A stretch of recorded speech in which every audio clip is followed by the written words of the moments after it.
Hello and welcome to the Commission Files. I'm Will Leach. I'm Kerry Gregg. Well, we know where we are. We're in Studio 2 at Commission Christian Radio in Dundonald. But we don't know quite when we are.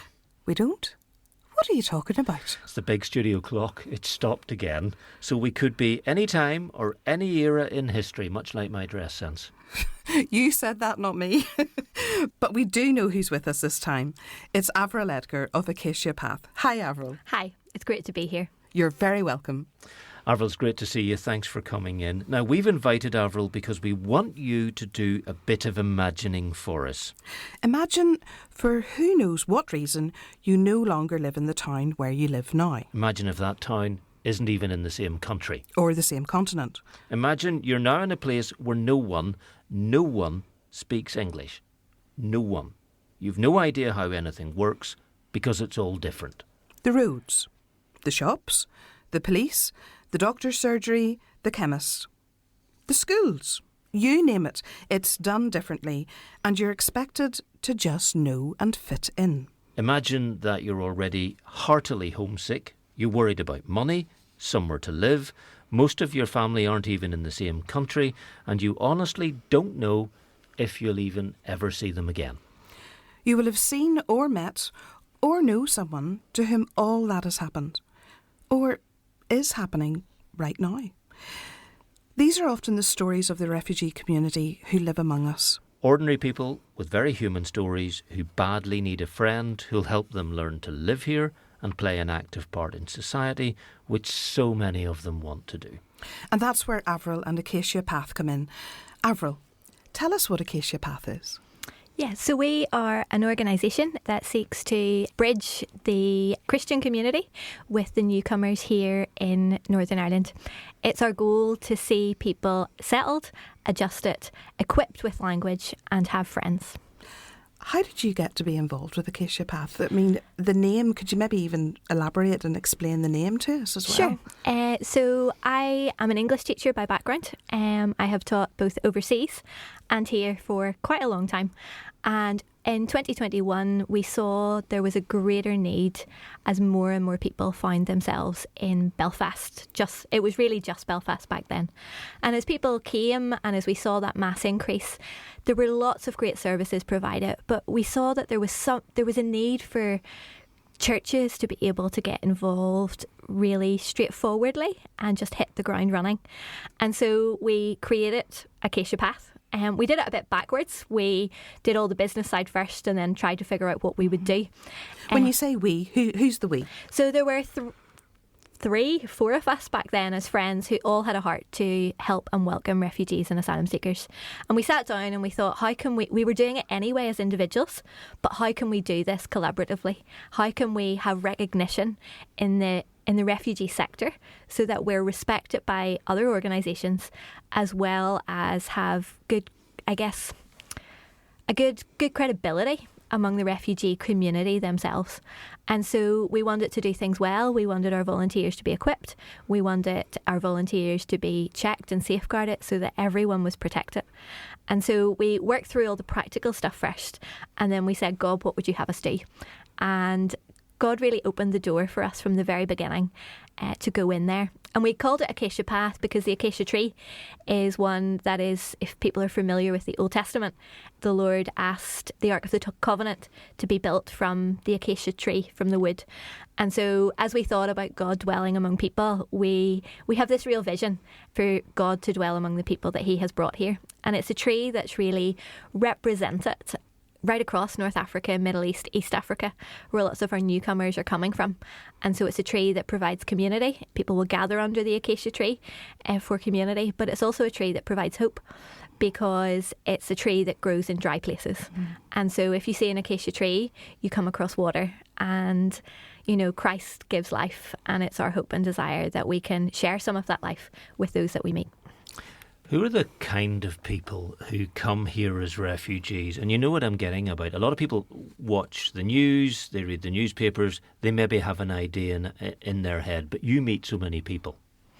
Yeah, they are people just like you and me. We have people who have come from journalist backgrounds from places like Syria and Iraq, and they found themselves here seeking safety. We have people who are mums, just like many of the mums that might be listening, who give birth to children, raise children, want the best for their children. We've got people who are single that long to be married, and we have people who are married that wish they were still single. And those are the kind of people that we come across, people that live and breathe the same air that we breathe. They bleed the same blood that we bleed, and they laugh and cry over the same things that we laugh and cry over. And yet the issue of people coming to live in the UK is so political, and we have a government which is really focusing on boats across the Channel. We have the whole who is going to be sent to Rwanda and how do we feel about that issue. Let's not get caught up on how we all feel about that, but you are aware that people must put their heads on one side and look askance at you and maybe mistrust what you're trying to do. Do you come across that? A little bit, but my response to that would be that as believers, we pray for our governments. That's what Scripture commands us to do. And we pray that our governments make good decisions, and then we deal with the people that are in front of us. And in Acts 17, Paul talks to the men of Athens, and in that he talks about how God moves people and he decides their boundaries and their dwelling places. And at Acacia Path, we fully believe that although people have their reasons for being here, God has a greater reason for them being here. And so it's our responsibility as Christians to welcome them and help them integrate and to make a new life here for as long as he would have them here. Do you ever find yourself, though, querying some of the decisions that are made by government? All the time. But, that's... Can I just say you're not alone? Yeah, and that, it's not my job to call them out on that. There are other people that God has placed to do that. So I just pray all the time for those in authority over us that God will direct them and help them make wise choices. But he is still sovereign in the bad choices that they sometimes make. Do you have an actual way of lobbying or a way of accessing sort of, maybe there's things that you are seeing on the ground that need attended that maybe local governments wouldn't be seeing there and then? I mean, do you have those sort of pathways? Yeah, I think we're part of a wider refugee support agency community. So Belfast City Council has a group that we're a part of. The Law Centre in Belfast also has a group that we're a part of, and although we don't always agree with each other in those groups, we are there and we support the things that we believe have the Christian principles of welcoming the newcomer, and we do that. If I was to come, say I was a refugee and I was arriving in the country and you hear about all the red tape, what would you do? How would you start? Where would you go? Like, does somebody come and meet you, or...?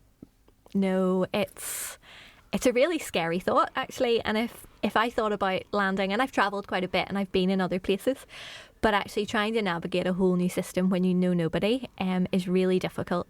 And so usually they're placed after they've made their asylum claim or declared themselves as an asylum seeker. They'll be taken to some sort of accommodation that has been provided by the government. Now, I hear lots of people talk about these 5-star hotels that asylum seekers are in, but that's not the reality. These hotels, they're basic accommodation. They might have once been a 5-star hotel, but they're certainly not now. And so basic needs are met, yes. And then from there, we actually find the community help each other. So there'll be someone who's been there before someone arrives, and they'll welcome each other and they'll signpost each other and they'll tell each other where to get support. And certainly that's where at Acacia Path we find we get to know people, is when previous students or people that we're currently working with bring new friends that have just arrived to access the support services we provide. So it can very much be a word of mouth then as very well? much. It's 100%. Because you hear so much on the media that you sort of think there's all these processes and ways to actually access what is the help that's needed. Yeah. But you're actually saying there, in a lot of cases, it's, yes, that leaves a big question there, doesn't it? Also, you have people in situations where government departments, through legal processes, have to make decisions about their status in the UK. They're your friends. You inevitably want to help them. Of course you do. But also the Home Office will make a decision about whether they stay here or not. And there must be a temptation to take sides in that. Sometimes yes, and sometimes no. Maybe I've just been involved in the refugee community for too long. But I take everybody's word at face value. But I don't always expect what everybody tells me to be true. I do build relationships with a lot of people, and there are a lot of people, if they were sent somewhere else tomorrow, it would break my heart. But again, if I trust God's sovereignty in bringing them here, I have to trust God's sovereignty in the next step that He has for them. And that's tough. But again, if I'm praying the Home Office will make good decisions, I trust that God works out those decisions as well. I'm really struck by that determination to pray that government and government figures make good decisions in government bodies, which I think is a challenge to all of this. So here's a question. Given they're in the middle of that whole situation, what does a refugee need most? Is it just a friend? And how do you act meaningfully and properly as a friend? Yeah, I do think the biggest need is friendship. People will eventually figure out how to access the resources that they need. They'll figure out how to get in touch with the Education Authority. They'll figure out how the Housing Executive or Mayor's accommodation works. They'll work those things out. But it's having people to walk with them through that. It's being able to walk up the Lisburn Road in Belfast and have someone that you know who looks very different to you stop and speak to you. Those are the interactions that make a difference and make people feel like they are part of a community. And it's not necessarily a community like them, but it's a new community, and it's one that they're going to make their own. You must have learned lessons about what you can do, what it's really better not to do, what you can't ask or say. Oh, I've learned never to ask and say that. There must be wee things to learn. Oh, totally. So I'll never ask anyone their story. That's their story. And just because I am white and come from Belfast, it doesn't mean I have a right to know it. And over time, if I have earned someone's trust, they may share that story and I will walk with them through the pain and heartache that brings. But if they never share that story, that's okay, because that's their short story to share. I've also learned never to ask where people are from, just because I can really put my foot on that. I think a lot of us can. Yes. So we had a situation where I had assumed recently that one of our students was definitely Arabic. And when we pushed to speak to him and figure out his background, it actually turned out he was from Ukraine. So we got that totally wrong. Or I've offended Persian speakers by speaking Arabic to them and things like that. Not Farsi or whatever. Yeah. So it's a learning just not to make assumptions and actually to take the person in front of you as an individual and not assume they're like the last person you met from that specific country or that specific people group. Relationship is key, as you're saying, within Acacia Path and the work that you're doing. Do you see yourself as a missionary, or do you see the people coming as missionaries to us? How do you see I all of guess this? missionary is such a funny word. You know, what is a missionary? I guess I hold the view that every Christian is someone who claims they love Jesus, and therefore what do we talk about? We talk about the things we love. And so it should fall on any Christian to be a missionary. So I don't give myself the title of a missionary. We don't label Acacia Path as a missionary organisation. We're a group of Christians that long to welcome people in the name of Jesus. But I would also say that that's the job of every church in Northern Ireland as people who claim to love Jesus too. Because when you think back to years gone by, it was us going out to the countries that the people who are coming to us now. Definitely. So it does, again, it leaves a whole feeling of what is God doing? 100%. And I would say, you know, we so often heard the Great Commission in Acts 1:8 about going to Jerusalem, Judea and Samaria and to the ends of the earth. And it's no doubt the ends of the earth are here. And we have a responsibility to love and to care and to support them in the name of the gospel. Does it frustrate you, Avril, ever that a load of Christians haven't worked that one out yet? You know that the ends of the earth are coming here. They're stumping up and down and saying, oh, we don't know about this whole immigration thing. And you're thinking, has it occurred to you God is in this? Yeah, it is. It's frustrating because I think we have to believe in the sovereignty of God. And I just think it's so clear that as God moves people, he has some greater purpose in it. There must be cultural things you have to do and get right, not just the what you say and how you don't put your foot in it. But I'll give you an example. We're going to hear some interviews in a moment. And when I was interviewing one of the other women came and chaperoned us. So that was proper and everybody was comfortable and at ease. And I understood that. I've encountered that before, but I didn't immediately think of it just because I'm not used to it. So there must be things you have to do that we aren't used to. There are certain things that we would take into consideration. So, for example, male and female interactions is one of them. So as a woman, I would never actively put my hand out to shake the hand of a man. And vice versa, you know, if it's one of our male volunteers, they will not engage in long conversations with women. And it's not because we are, I've had volunteers say to me, but are you not just adapting to other people's culture, and are you not putting our values at risk? But actually what you're doing is you're showing respect, and you're also trying not to be misunderstood. Because if I stand and chat to a single guy for a long time from a particular background, the assumptions that he has about me then are not always very God-honouring either. Mm-hmm. And so it's about protecting the reputation of the gospel in how you interact and how you cross cultures. Mm-hmm. Even things like food. So if you are privileged, and it is a privilege to go to someone's home and eat some of the incredible food that they cook, even things like eating with your right hand and not your left, for reasons that they assume if you eat with your left hand then you're dirty. And so you're protecting yourself, and they're very, very forgiving when I get it very wrong a lot of the time. That's very Some of interesting. the time. Well, I don't suppose any culture is any different whenever you see someone who's just not working something out and you've never met anybody who didn't work it out before. I did mention having met some people, so let's look into that a little bit. I went along to one of the English class sessions Acacia Path ran in North Belfast. 2 different classes going on at the same time in a large room, lots of other folk around supporting, encouraging, helping with kids and toddlers and all the rest of it. I heard from a couple of your students, a teacher and a facilitator. Let's hear their thoughts. I come here for I like learn English because I not speak very good. Yeah. Also speak for people in this country. Yeah.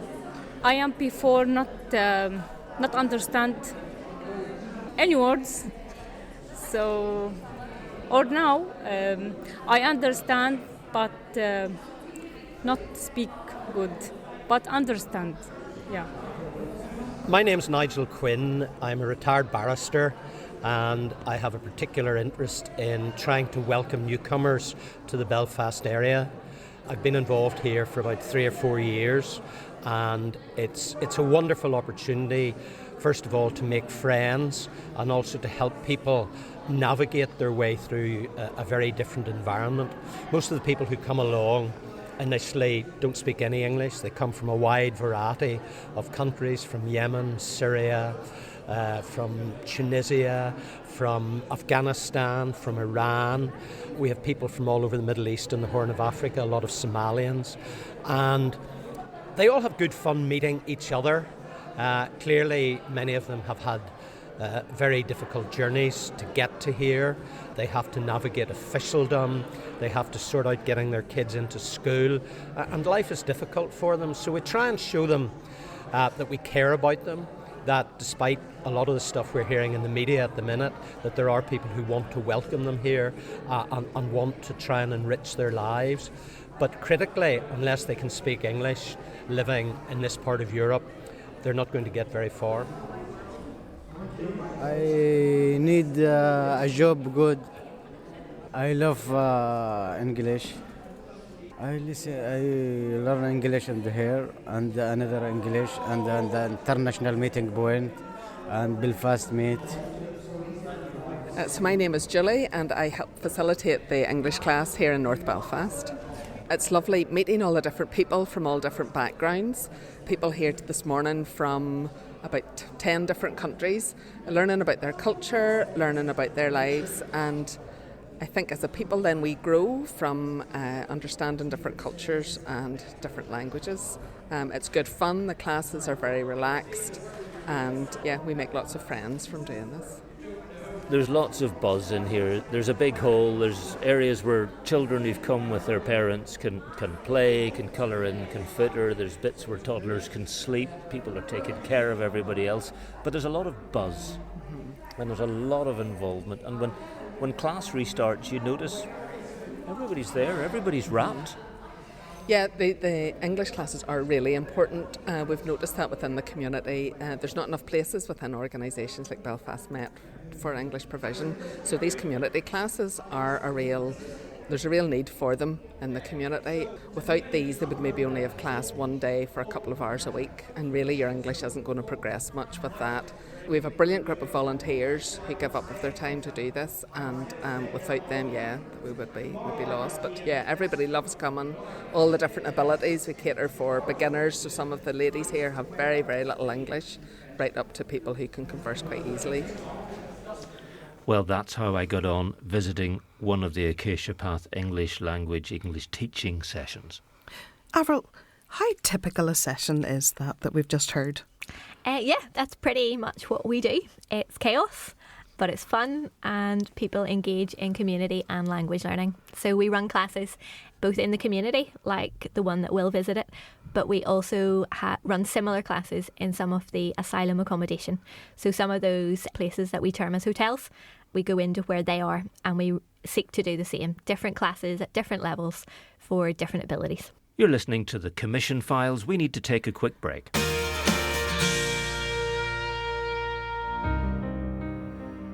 He was a prince in Egypt, or so he thought. Mother, Ben has told me I'm not your son. Is that true? Then he met God in a burning bush. I am the God of your father Abraham, the founder of your people, Moses. I have heard the misery of my people in Egypt. I have come down to set them free. And he made enemies. Do you take me for a fool? Get out of my sight! He led his people to freedom. We, the people of God, will pass through. But he faced rebellion from those he loved. Listen to my words. To my servant Moses I speak plainly. Why have you spoken against him? Have you not realized that I am with him and will not have him spoken against? Commission presents Moses My Brother, a Bible drama in 13 parts, available online at commissionradio.org.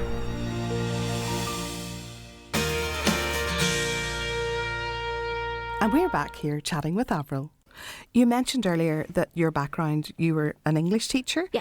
So do you actually set up the programmes of study or the curriculum, or how do you actually sort of go about doing this or teaching others what to do? I probably shouldn't say on air that we wing it, but a lot of the time we do. We have access I saw to quite a bit of winging going on. yeah.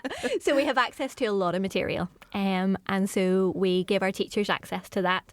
And as an English teacher, I am there to guide. And we have several other team members who are also from the educational background. So we help our English teachers prepare if they need that help. But actually, we have a lot of very gifted teachers who just take material and make it their own. Mm. And so we roll with that. And some of our English classes have moved on from being English classes where they're now just people who drop in to churches and play games and drink coffee.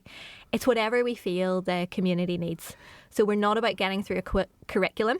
We're about adapting to whatever the need is in the community at the time. Yeah, so that shows there's a lot of freedom there. Yeah. And you are very much looking at what needs are there in the community, and then you're basing it on the needs. So compared to what teaching and education is like, where it is very structured, then yes. that is the beauty of that. Like that yes. at all. No qualification to get. No, not necessarily, no.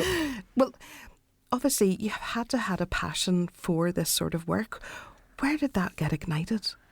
And how did it get ignited? That's a good question. When I was in my teens, I ended up taking a gap year after school and going to Latin America on a short-term missions trip.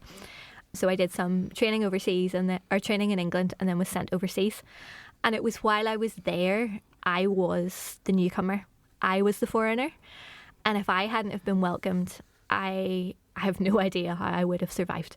I can remember an incident in a post office in Montevideo in Uruguay where I tried to post a package home to my brother for his birthday, and I didn't speak any Spanish. So the guy just stood there and, in his very Latino expressive way, somehow communicated that I could not post that package, but I had no idea why.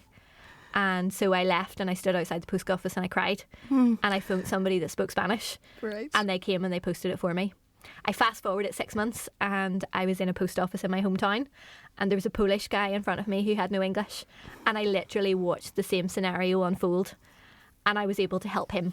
And it was that point I was like, if I'm going to stay in Northern Ireland, I always had a desire to travel. If I was going to stay in Northern Ireland, it would be to help the people that God allowed to be here. Wow. That it just shows the insight that God was even giving you then, as to really have an appreciation for how people are feeling when they are lost, basically, because that's how you were obviously feeling. And if the reason I was sort of making noises at the same time was because I totally can appreciate. I remember standing, now I wasn't as far out in Latin America, but I remember standing in Paris at a Gare du Nord, and my French wasn't up for it, and I couldn't get a ticket, and I came away and burst into tears, and then I had to go back about a few hours later with better French. So I mean, I appreciate what you're saying there. You've just brought back a memory of a German train conductor fining me. I'm not over it. Obviously not. Tell you, my German at the ticket office got a lot better. I know. Your German's good too. I can't say that my French is. There is a thing there, Avril, because one of the ladies we spoke to said, I understand pretty much everything now. It's the speaking it I find difficult. And that's very common when you're learning a new language. You pick stuff up and start to understand it very quickly. It's a completely different ballgame when you're trying to make yourself understood and worrying about your grammar and your word order and verbs and noun endings and all sorts of things, because that's what you now have to worry about. That's not the way you were raised in. So there's an awful lot of understanding involved. But isn't it fascinating that you've had the experience of not being understood as well as not understanding, and it gives you the empathy you need? And I don't see you can do this without empathy. No, and I think that's actually something that we would encourage if people are involved with us or long term. We actually try to give them the opportunity to try and learn a language. So we appointed a couple of staff members on the North Coast, and one of the things that we've encouraged them to do is to just take a short course in Arabic or Farsi or Tigrinya, because you have a new empathy if you have to try and do it yourself. And French and Italian and German are difficult, but at least you have the same alphabet to start with. Whereas if you go into some of the Eastern languages, when I put the alphabet down in front of someone who's perhaps even illiterate in their own language, you have a new empathy for how they feel if you've tried to learn the Arabic alphabet. That's a good point. And I've tried, and it's grim. Yes. Well, coming from a teaching background as well, I can totally appreciate that. You're coming at it from a very different approach. You mentioned about how that incident that happened with you not being able to send a birthday present to your brother, and that was obviously a God moment. Can you tell us a wee bit about your faith and why it's so important to you? Sure. I grew up in a town where there was a church on every corner, literally. And I was exposed to the Christian message from a very, very young age. I was sent along to things like Sunday school and youth fellowships. And I had the privilege of growing up in a community where I was able to choose to follow Jesus without a fear of persecution, and with a freedom that allowed me to grow in my faith without any fear of I guess, it being dangerous. And I think that now has been a real motivation for me as I meet people who have grown up in places where they've never heard about Jesus. It breaks my heart. And, I'm not out to try and convert anyone, but as I meet people and the opportunities come up, there is a real privilege in being the first Christian that someone has ever met. I met a new lady probably about 6 weeks ago, and her story is heartbreaking, but we were actually driving out to Stormont so I could show her the Stormont buildings, and she asked me, was I Muslim? And I said, no, I followed Jesus. And she said, I've never met anyone that followed Jesus before. And it just blows my mind that we have people in this world that don't have the same privileges, not just practically, but spiritually, that we do here in Northern Ireland. And I guess that is a huge motivation for me, and especially when we meet brothers and sisters who are here because they're fleeing persecution because of their faith. I attend a church where there are many brothers and sisters from Iran, and their reason for claiming asylum is their faith in Jesus. And it's humbling, and it's a privilege to walk alongside them and to not just be their friend, but to learn from them. Let's just spell this out. These are Iranian Christians who've come here because it's not safe to be a Christian in their home country. Yes. I mean, let's make no bones about that. That's what's going on there. What would happen if they were discovered? They face arrest, presumably? Arrest, worst case scenario. I don't know the laws in Iran, but I could imagine death isn't impossible. So courageous. Yeah. And that's something which really we can't equate with on a human scale in this country. Sometimes we can be so insular, and I think certainly listening to you, I am being challenged as you speak to think outside the box. I know that a lot of times I think about it, I'm very much challenged to think outside the box, but I think that is a challenge to everybody even listening right now to just think, how would you feel if you were in a country where even, I'm just wondering, like, do you get opposition? I mean, the fact that you are meeting so many people from different nationalities, different cultures, different religions, you're talking about wanting to show Jesus in action, but actually, do they accept you fully in that totally. way? They do, right? And actually, wow. I have found more, they don't necessarily agree with me, right? But okay. that's not what living in a diverse community is. You know, we don't all have to think the same and agree the same. But well, I suppose if I put it this way, if you say you were in Iran, yes, you certainly couldn't speak about Christianity or the love of Jesus. I couldn't at all. So Couldn't you would do have this complete podcast. Easily. No. You would have complete opposition. Sure. So then transport yourself or transport the people back into here. So that is wonderful then that you're not meeting the opposition. No, not at all. And even as I meet people from different backgrounds who have very strong beliefs in other faiths, actually I find there's a greater respect from them if you own your faith. And therefore, by openly, and that's why Acacia Path is so openly Christian, is because actually a lot of our Muslim friends would rather their wives and their children came to our classes than go to a secular class where religious morals aren't shared. And so we find a common ground and neither compromise, but we are both equally accepted. That's an interesting point you raise, because there are other places to go in Northern Ireland to learn English. Yeah. And most of them are much better than ours. Oh, don't say that. So, for example, there's the International Meeting Point. Yes. And you can go to the colleges. You can go to Belfast Met. Again, these are places that our interviewees talked about. You're not in competition, are you? No, not at all. And actually, before we set up a class in an area, we'll find out what else is happening in that area and run at a different time. Because it's about our students and the people that we call friends accessing as much as possible. And so if someone new comes to us, we'll tell them about International Meeting Point that meets on another day. We'll take them to Belfast Met and we'll get them registered there. And there's so many good English classes, and we're forever giving out lists of English classes in certain postcodes that people can avail from. So if someone wanted to go to a class at Acacia Path or International Point, they could go to 3 or 4 classes in a week. There's no sort of limitation there. No, and that's there. very much what we would encourage them to do. Yeah, definitely. Well, that's lovely. You meet so many people, you go to so many different places, organise all these things, and therefore, if we were to simply say, tell us a story, Avril, we could make 5 or 6 episodes of the commission files out of it. But there's some that fascinated me and some I'm going to search for. Give me an example of someone who just has a thing happening in their life and they have to learn the words for it. What we were talking about at the very opening when we said imagine. Give me an example of somebody who suddenly had to learn doctors and surgeries and hospitals. Sure. The one thing that we would say is we are not Belfast Met.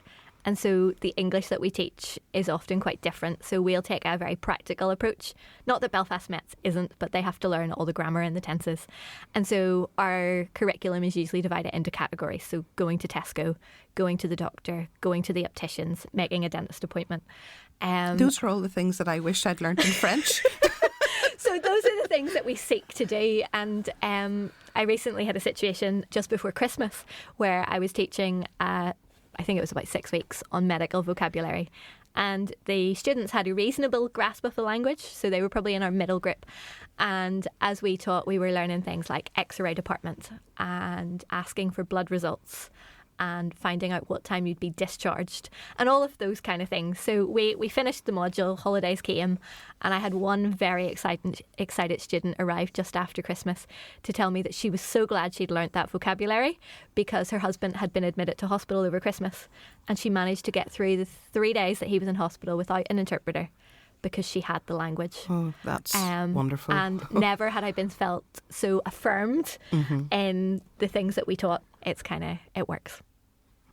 Can you tell us another story of someone that you have met that maybe has come from a war zone situation? Yeah.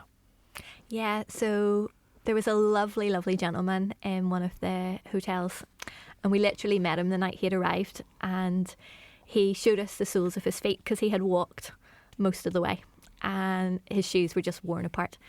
And he started to come along and his English was non-existent, but he had a smile from ear to ear, even though the world was on his shoulders, and you could tell. And so we've been able to walk with him and support him, and he had to leave his family behind. He had a family member, his wife was pregnant, and he never got to meet his new child. They also managed to escape the country that they were in, and on a trip to the Middle East, I got to visit them while I was there. And it was the biggest privilege because I got to meet this man's child before he ever did. And that child was 5 or 6 years of age by this stage. And being able to take greetings and hugs from his father to him and to that family was really, really special. But when we came back, the man came to see me to thank me for doing the visits. And he said, I really want them to come, but it's not likely. My solicitor is saying no. And so I said, well, let's just pray and ask God. And a colleague was with me, and the two of us, we prayed with him, and we prayed that we were more bold than I usually am in my prayers. And, we said, we'd love to hear good news within the next week. And a week to the day and the time, that man phoned me to say that he'd just got news that his family had arrived. Incredible. And now we get to support the whole family in their journey of settling in here. Oh. And that's just such a privilege. Well, you've just said the word privilege. And that's what strikes me about that story, because you were able to fly to the Middle East. Yeah. And visit his family. Yeah. Something he simply isn't in a position to do. And it's not a monetary thing. He's just not allowed to go he actually gadding about the world while he's undergoing undergoing He tried to go back, and he flew to the country that they were in, and he was sent back on the same flight the week before I went. And so it is just a privilege. You have people who come here who just need looking after. Mm-hmm. And I know you've met a lady who is a Christian who just needed looking after. Tell me about her. Yeah, so the system here is complicated. So before someone gets their permission to stay, they are in home office accommodation. When they get their permission to stay, they automatically move into just the general universal credit system. And that brings complexities, and it brings, as we all know, a severe lack of housing. And so people celebrate for about an hour the fact that they are allowed to stay, and then within the take next a look breath, around. they realise that this is going to get more difficult before it gets better. And so they're quite often just given accommodation, temporary emergency accommodation, but it can be anywhere in Northern Ireland. And so I'd been out for dinner with this young girl to celebrate her getting her status on the Monday. And on the Wednesday, she texts me, and I'm not going to name the rural town she was moved to because I don't want to offend anyone there. But most of us have probably never been. Exactly. It was the back end of nowhere. And as she was moved there, she was gutted. She has been taken to this place. She doesn't know where the shops are. She doesn't know, there's no bus route through the place that she is. And all of a sudden, she's just stranded. And in God's sovereignty, a few weeks before, I had actually been able to share about Acacia Path in a local church. And so I phoned that local church and I said, look, I have somebody in your town that really needs your help. And so they took her under their wing, and they adopted her as their own. One particular lady in the congregation brought her to her house most nights in the week, did her washing for her, and said, you can call me your Northern Irish mummy. And on their first Sunday together, the first thing that this young lady did was she phoned her mother in her home country and introduced her to her Northern Irish mum. Oh. And I just think if I was a mother and I had a child in another place, I'd want them to have a local mum too. That just does your heart good to hear that, doesn't it, Will? Doesn't it just? Well, you mentioned these different stories. I'm sure there's a lot of stories that could be told, and I'm sure a lot of volunteers could tell different stories. Well, how does someone become a volunteer, or how do you actually sort of get involved? Mostly all our volunteers have nearly all been accessed as word of mouth as well. We do have a website, and it serves its purpose, let's put it like that. And there are contact details on the website, so they can look us up and drop us an email, and we're more than happy to speak to them and anyone else in their local congregation that would like to serve in this capacity. So you don't actively go into churches then seeking volunteers? If we're invited, we'll go, but until now God has been very good and we haven't been short. That's good to know. But there's always room for more. And would you like more churches to actually come to you and ask, how can we help? Yeah, we'd love to see more churches equipped. And I say equipped not in that we have the magic answer, but in we've made lots of mistakes and we'd love to teach you how to start one step ahead of where we were. And so it's been a real privilege to see churches in different towns come together to work. We have one town in particular where I think there's 6 churches working together through an Acacia Path project. And they've all then set up their own projects around at different times so that they can complement each other. And it's just been beautiful to see churches work together and set a denominational title aside in order to serve whoever is in front of them. Because quite often when refugees come or asylum seekers come, they've often lost their freedom to make choice. You know, they've had so many choices taken away from them. And sometimes I think we can be guilty of meeting someone and saying, well, they must come to my church. But actually we need to give people's choice, especially as brothers and sisters who are fleeing persecution. Introduce them to lots of different places and then allow them to make the choice of what's right for them. Because ultimately, human beings will gravitate to other human beings that they will immediately get on with. Where it is, we're the same the world over. And I think that's it. You need to see, as churches and volunteers get involved, we need to see this as people, not projects. And we use our projects to create platforms for relationship. But this is about people. This isn't about a project that must last for the next 3 years. This is about having a space for people to build meaningful relationships. I've saved the absolute hardest question for the last, which is really evil, but there you go. How do you feel about our Northern Irish society? Are we welcoming? Are we indifferent? I know bureaucracy, which is hard to do right, can seem very indifferent. Are we different between town and city and country and as you very delicately put it there, the back end of nowhere? Do we see attitudes vary about, is it time for us to get real about what it's like to be displaced from everything and everyone you know? You know, if you had have asked me that question a year, 2 years ago, I would have said, I'm so frustrated, nobody gets this. And I would be the first person to call the church out on things, and I have done and I do. I'm not one for keeping my opinions to myself. However, I have to say I'm really proud of our churches. I have been so encouraged by how people have stepped up. I've been so encouraged how people have stepped out of their comfort zones in order to welcome those that are here. And I can't speak for every church. And we've had bad experiences of churches. I've personally had bad experiences with Christians who disagree with what I do. But on the whole, and it's the same from our friends in the refugee and asylum communities, they find here a welcoming place. And I think that's a testimony of God's grace to us and Him working through us. That's good to hear. Avril, thank you so much for explaining what you do in partnership with so many other groups and people. I know you're a friend to a great many people because I watched the number of women who came up and hugged you at one series of classes, and it was very impressive. Thank you so much for coming in today. You've certainly opened my eyes, and I think anyone listening will have certainly been challenged by what you said. So thank you very much. Thank you for having me. And thanks to everyone who's been listening. We're made at the studios of Commission Christian Radio in Dundonald. Check us out at commissionradio.org. And now you can listen to Commission's brand new podcast, or sister series to this one, Commission Radio Drama, where you'll be able to hear literally dozens of series with stories from the Bible, local writers, actors, producers, and all made here in this building. Series 1 is there now on all the same platforms as we are. The Forerunner is the story of John the Baptist, and you can binge on all 6 episodes right now. Just search for Commission Radio Drama wherever you get your podcasts. There'll be a new drama series every month, so do encourage others to listen to that and to follow us here at the Commission Files. If you feel led, and we think you should be, write a review. That's the bit you do just after you give Kerry and me 5 stars. Of course. Or not. And we'll see you soon. Bye. Bye.